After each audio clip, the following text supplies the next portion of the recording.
Welcome to Music Press. If you love music and supporting artists as much as we do, be sure to hit that like button and subscribe for a new music documentary delivered to your homepage daily. Laneway Music Festival isn't just an event. It's a movement, a reflection of how music, culture, and identity have evolved in Australia.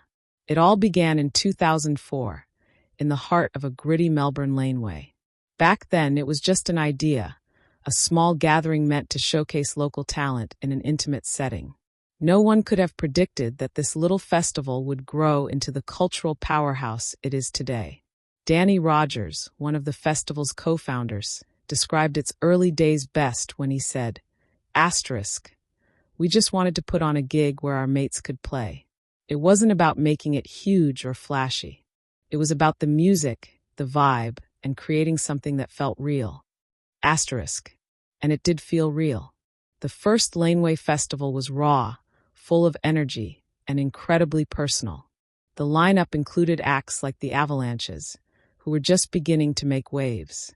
Tickets were a mere $20, and the laneway, with its graffitied walls and tight corners, created an atmosphere that was both urban and communal. It wasn't about spectacle. It was about connection. In the years that followed, Laneway began to grow, not just in size, but in reputation. By the late 2000s, it had expanded beyond Melbourne to include Sydney, Brisbane, Adelaide, and Perth, and eventually even New Zealand and Singapore. But even as the festival grew, its core ethos remained the same: to spotlight emerging artists and give them a platform to shine. Florence Welch, of Florence and the Machine, once said of her Laneway experience, "It was one of the most intimate shows I've ever done. There's something about the energy of the crowd. It's like they're right there with you, part of the performance." Laneway became known as the festival where you could catch artists on the brink of stardom. Acts like Tame Impala, Billie Eilish, Lorde, and Haim all played Laneway before becoming global icons. For many of these artists, it wasn't just a gig, it was a milestone. But Laneway's success isn't just about big names. It's about its ability to reflect and amplify the voices of the times.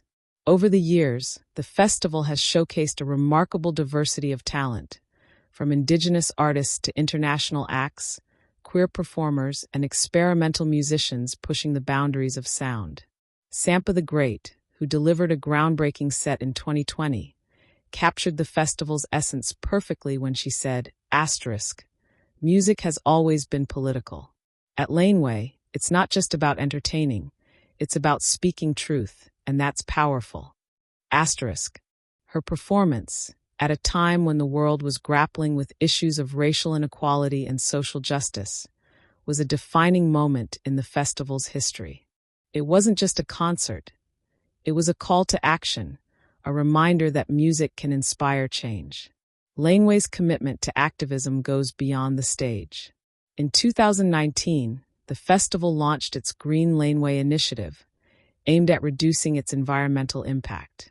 From implementing waste reduction programs to introducing solar-powered charging stations, the festival began leading the way in eco-conscious event planning. It's a reflection of its audience, a generation that cares deeply about the planet and expects the same from the institutions they support. Laneway's cultural impact extends far beyond music and activism.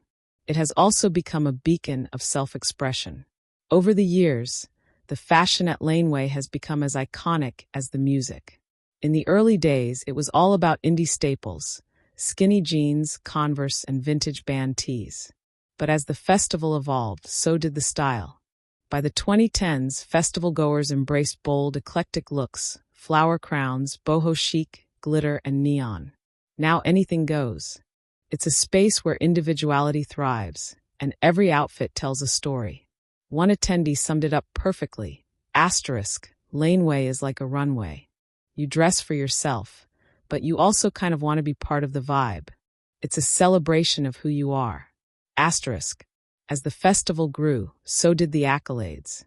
In 2018, Laneway took home the Best Major Festival Award at the Australian Music Industry Awards, solidifying its reputation as one of the country's most important cultural events. This recognition wasn't just about the music, it was about what the festival represented, a space where creativity, diversity, and innovation could flourish. Of course, growth hasn't come without its challenges. Expanding to multiple cities and countries brought logistical hurdles. Longtime fans have sometimes criticized the festival for moving away from its original intimate settings, arguing that it lost some of its charm in the process. Ticket prices have risen, and as the festival's popularity skyrocketed, so did expectations. Music journalist Sarah Hill reflected on this tension, saying, Laneway has gone mainstream, no doubt about it.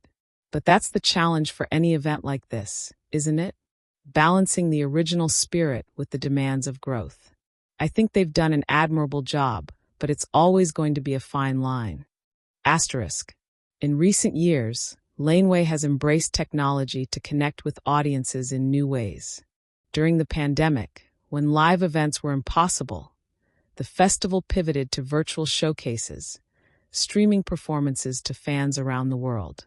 It wasn't the same as being there in person, but it kept the Laneway spirit alive, proving that its heart lies not in the physical space, but in the community it creates. That community is what sets Laneway apart. It's not just a festival. It's a gathering of like-minded people who share a love for music, art, and expression. It's a place where boundaries blur, where indie meets mainstream, and where the next big thing is always waiting in the wings. As Laneway approaches its 20th anniversary, it's clear that its legacy is about more than just the artists who've graced its stages.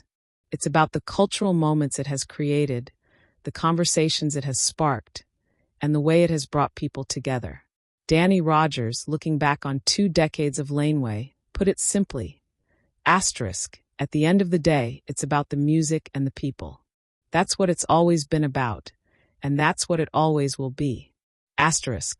Laneway Music Festival began in a narrow Melbourne laneway, but its impact stretches far and wide. It's a story of growth, creativity, and connection. And as music and culture continue to evolve, one thing is certain: Laneway will be right there, leading the way.